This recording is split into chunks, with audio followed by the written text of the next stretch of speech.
What's going on YouTube? In this video, I'm going to share a couple of things that you probably didn't know about working in the film and entertainment industry, specifically here in Hollywood.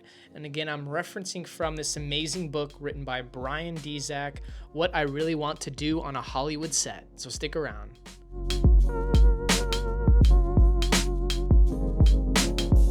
So the first thing that you probably didn't know about working in the film and entertainment industry is that, well, they're not your standard 9 to 5 job. And what I mean by that is you're not going to be going into an office, most likely sitting down on a computer, typing some stuff on a spreadsheet, putting in your 8 hours and going home.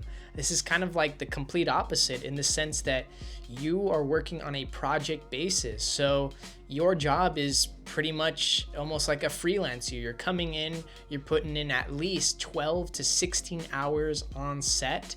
And this could range anywhere from being on location at a beach or in the middle of the forest, all the way to putting in a full day's work on a soundstage. So one of the biggest misconceptions about working in Hollywood is that it's a easy job. It's a 9 to 5 job, and all you have to do is show up to the studios, and that couldn't be further from the truth. So a big thing that I learned from this book specifically is it's kind of a sacrifice to work in the film and entertainment industry. You are putting in a lot of time into your craft.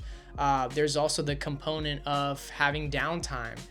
You again are a freelancer, and so you're working on a project to project basis, which means you could be working on a feature film 90 hours a week for 6 months, and then after that project is done, go back to working absolutely nothing and sort of waiting for your next opportunity that you don't really know is going to come or when it's going to come. And so again, just really want to shed some light as far as like the commitment, the time that you'll spend working on a Hollywood set. The second thing that you probably didn't know about working on Hollywood is that there are a variety of roles. And most people, when they think of positions on a film set, is like a director, a cinematographer, the actor, right? These are the most common roles that we know about, but there's actually plenty of roles above the line and below the line. So this is a term that the industry uses as far as really distinguishing the types of roles on a set. And so above the line could include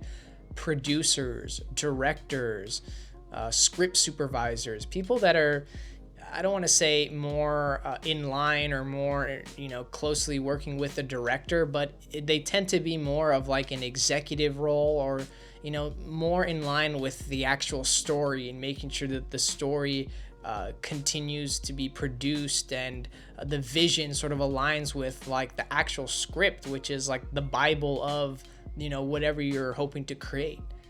Now below the line is more of your like hands-on technical craftsmanship roles, if you will. So we have things like grips, people who are responsible for rigging and setting up the camera shots. We have electricians, individuals responsible for lighting the specific shots and physically setting up the lights. So if we're shooting at a 2-story building and the lighting isn't good and then there's a specific request by the director of photography, these are sort of roles that are responsible for doing all of the physical work and the physical labor that's involved with executing these shots and everything in between, right? There's craft services, so a department that's responsible solely for, cooking the food for the cast and crew. We have location managers that are responsible for securing the locations to make sure that there's enough parking for the transportation. Next up, we have transportation, right? The people responsible for driving all of the equipment on location, and again, everything in between. So when you think of a Hollywood set and the types of roles that you can do, there are actually so many roles involved and a lot of moving parts on a real Hollywood set. So to really sum it up here is there's a lot of things you can do on a Hollywood set. It just depends, where you can kind of squeeze yourself in and what skills do you have that will align with, the type of opportunities that you can get. And lastly, something that actually really stood out to me, especially where I'm at in my career.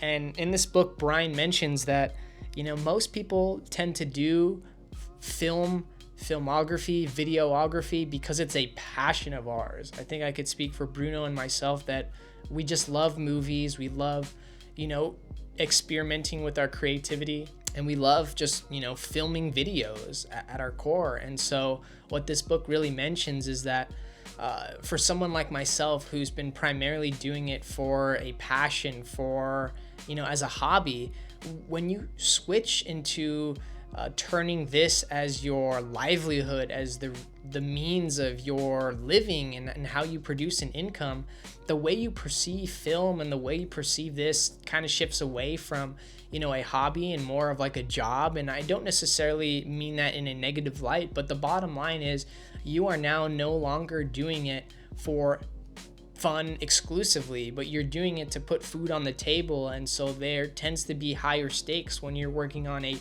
million movie or $1 million TV show just piloted by Netflix. And so suddenly, your role as a grip, your role as a location manager becomes a lot more specialized and not super critical, but higher stakes indeed. And this could be, a huge factor in, how many jobs you get, and who will call you back for that next job. And I know right now I'm primarily doing my own video work with my clients directly, but working on these bigger Hollywood sets and committing to this style of work is a commitment. It really is.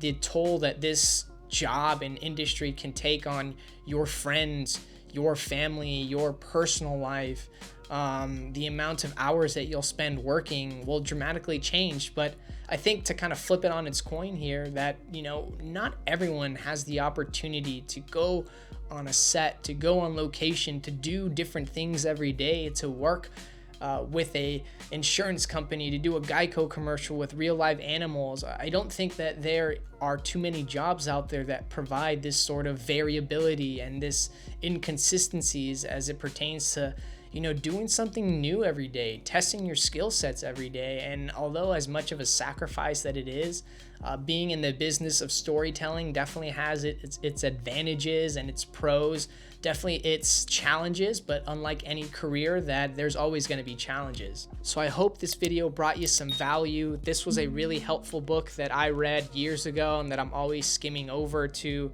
just refresh my memory on, again, what it's like to work on real Hollywood sets, and what each position is required to do. And there's just so much valuable information here, especially if you're looking to break into the film and television industry. If you have any questions or any ideas that you'd like me to cover next, please let me know down below. And I appreciate you checking out this video, and we'll catch y'all in the next one.